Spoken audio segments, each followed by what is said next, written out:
քանի եսային քնած է, եկեք հիշենք Վիկտոր Չեռնամյուրդինին։ Այդ մարդը ժամանակին ասում էր, хотели как лучше получилось, как всегда, հիմա մոտավորապես նույն տրամաբանությամբ կարելի է մեկնաբանել ղազախական ցորենի ոդիսականը։ Իշխանությունները ասում են, մենք Ադրբեջանով ղազախական ցորենը բերում ենք, որպեսզի դիվերսիֆիկացնենք մատակարարումների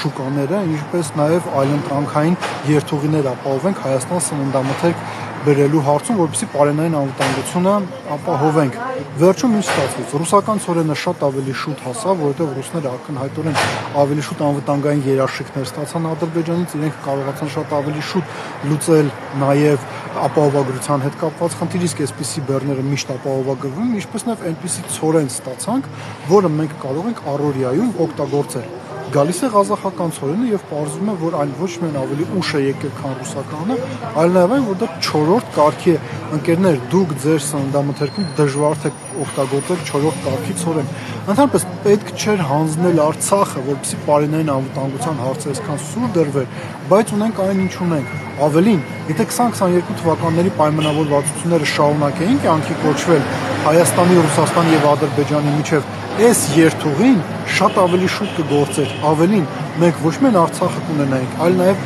երաշխիքներ կունենայինք, որ այդ երթուղին կշարունակի միշտ գործել, այլ ոչ թե կախված կլինի Ալիևի տրամադրությունից եւ երբ որ նա մի օր որոշի, որ երթուղին պետք է փակվի, այն կփակվի։